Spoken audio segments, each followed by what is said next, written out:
안녕하십니까, 박성호입니다. 미얀마 북부 중공 접경지대 망슈라는 마을의 한 초등학교입니다. 중공처럼 아침에 오성 홍기가 올라가고 학생들이 중공 국가를 합창합니다. 중공과 미얀마 국경선이 페인트로 그어져 있는 이 마을의 중공학교에 미얀마 학생들이 다니고 있습니다. 중공과 미얀마 어린이들이 어울리며 서로 형제 자매라는 교가도 부르고 있습니다. 동심의 눈으로만 보면 국경 없이 형제로 하나가 되는 아름다운 풍경일 수도 있습니다. 초록색과 흰색 복장의 어린이들이 미얀마 국적으로 대부분 다이 소수민족입니다. 이 학교에서는 다이 언어와 맨더린을 동시에 가르칩니다. 듀얼 랭귀지를 교육하니 국제학교나 다름없지만 무료입니다. 미얀마 학부모로서는 굳이 이런 교육을 마다할 필요가 없습니다. 미얀마 학생들은 이 중공학교에 1970년대부터 다니기 시작했습니다. 1대1로가 미얀마에서 활발하게 이루어지면서 중국 문화에 대한 거부감도 별로 없습니다. 중국어라도 배우면 힘든 농사일을 하지 않아도 된다는 생각이 많습니다. 윈난성 루일리 경제특구 부국장 루이홍청은 국경 개방으로 궁극적으로 얻는 게 많다고 말하고 있습니다.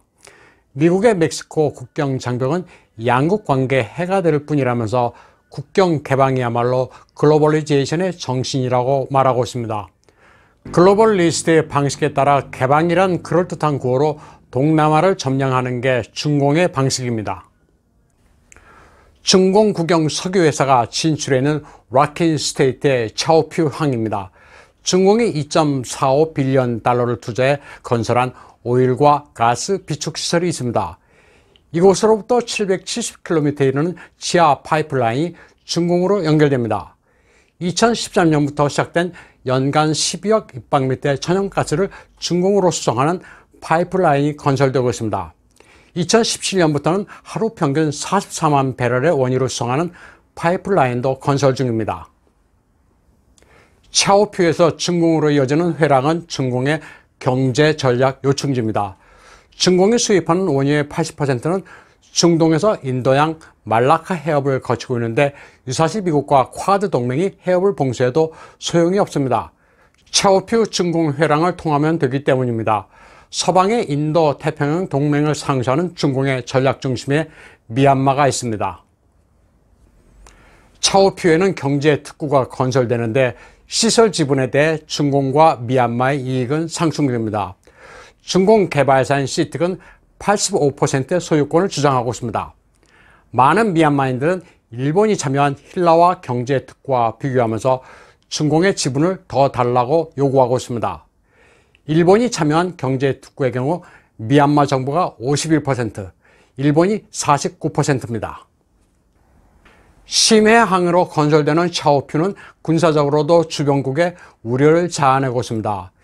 인디아의 핵 잠수함 기지가 있는 바르샤를 견제하기 위해 중공이 차오퓨를 군사화할 공산이 크기 때문입니다. 차오퓨가 본격적으로 군사화되면 스리랑과 몰디브도 위협할 수 있습니다. 중공은 친중 국가인 미얀마를 교두보 삼아 동맹국인 파키스탄과 함께 인도를 포위할 수 있습니다. 중공의 그림자는 미얀마 전역에 드리워져 있습니다. 미얀마 제2의 도시이자 옛 왕조의 수도였던 만달레이입니다. 중공의 여느 도시에서 볼 수 있는 광장무 같은 풍경이 재현되고 있습니다. 중공식 에어로빅과 패션, 그리고 화웨이 모바일폰 상점, 중국 요리점이 넘쳐나고 있습니다. 인구 100만의 맨달레이에서 중국계 인구는 40만 명에 이릅니다. 중국어로 쓰여진 간판만이 다가 아닙니다. 맨달레이의 많은 쇼핑센터, 콘도, 호텔 등을 중국인이 소유하고 있습니다. 또 중국인이 장악하고 있는 미얀마 보석시장의 허브가 바로 맨달레이입니다. 아웅산 수키가 집권하면서 민주정으로 전환될 것이라는 기대도 컸습니다. 이때가 2012년이었습니다. 시장도 개방될 거란 희망도 있었지만 중공은 이미 1980년대부터 진출해 미얀마를 완전히 장악한 상태였습니다. 초록색의 옥은 미얀마의 특산품입니다. 투명할수록 가격이 비싼 미얀마의 옥 시장에서 중공의 비즈니스맨들은 큰 손입니다. 중공 상인들이 대량으로 사가는 바람에 미얀마에서는 옥 광산이 붐을 이루기도 했습니다. 광산 채굴 과정에서 안전사고도 많이 발생했고 인부들의 마약 흡입도 미얀마의 사회 문제가 되기도 했습니다. 중공은 미얀마에 대한 역사, 신화, 공정도 꾸준히 벌여왔습니다. 대표적인 게 양국관계를 형제로 묘사하는 파옥포입니다. 미얀마와 중공은 같은 어머니 배에서 태어난 형제라는 신화에 바탕을 둔 이론을 1950년대부터 선전해왔습니다. 신화 속 용의 공주가 세 자손을 두었는데 각각 중국과 버마의 황제, 그리고 제이드, 옥으로 남았다는 스토리입니다. 중공이 미얀마를 샤오디, 동생이라 부르는 것도 이 같은 신화 공정에 바탕을 두고 있습니다. 아웅산 수키가 축출되자 미얀마인들은 전국적인 시민 불복종 운동을 벌이고 있습니다. 양곤의 시민들은 한밤중에 일제히 펜을 두드리며 항의했고 차량들은 경적을 울렸습니다. 유엔 안보리에서 군사 정변을 쿠데타로 규정하는 데는 실패한 가운데 미국 등 서방 측과 중공은 팽팽한 신경전을 벌이고 있습니다. 태국에 거주하고 있는 미얀마인들도 방콕에서 군부를 규탄하는 시위를 벌였습니다. 미얀마인들 사이에서 아웅산 수키의 인기는 상당히 높은 편입니다. 모두 군부에 대해 물러가라고 외치고 있습니다. 미얀마 내 의사들도 파업을 결의하며 시위를 벌이고 있습니다. 한편 군부는 반정부 시위의 확산을 우려해 페이스북을 중단시켰습니다. 민주화의 상징으로 부각돼 1991년에 노벨 평화상을 수상했던 아웅산 수키는 오바마 시절 미국 민주당의 맹우였습니다. 특히 오바마가 그녀를 포옹하는 광경은 괴이한 느낌마저 불러일으키고 있습니다. 낸시 펠로시, 미치 매코넬 등이 지켜보고 있는 가운데 미 의회에서 금메달을 받기도 했습니다. 그런가 하면 시진핑의 1대1로에 적극 협력하기도 했습니다. 이번에 권좌에서 축출된 것은 미국 민주당과 시진핑, 그리고 친중 군부의 삼각구도에서 희생양이 된 측면이 분명히 있습니다. 아웅산 수키는 오리엔탈리즘의 이미지도 있습니다. 아웅산 수키는 미얀마의 국부 아웅산 장군의 딸입니다. 75세의 아웅산 수키는 이번에 네 번째 연금 상태입니다. 아웅산 수키는 1945년생입니다. 아웅산 장군은 1947년 아웅산 수키가 2살일 때 암살당합니다. 미얀마는 1948년에 영국에서 독립되고 아웅산 장군은 국부로 추앙됩니다. 아웅산 수키의 어머니는 사회활동가로 독립 후 활발한 외교활동을 합니다. 총리를 수행해 중공을 방문하기도 합니다. 어머니가 1960년 인도 대사가 되자 아웅산 수키는 인도에서 머무르다 1964년 영국으로 건너가 옥스퍼드 대학에서 공부합니다. 아웅산 수키는 1972년 영국인과 결혼해 두 자녀를 낳고 평범한 생활을 하게 됩니다. 그러다 1988년 어머니가 위독하다는 소식을 듣고 귀국합니다.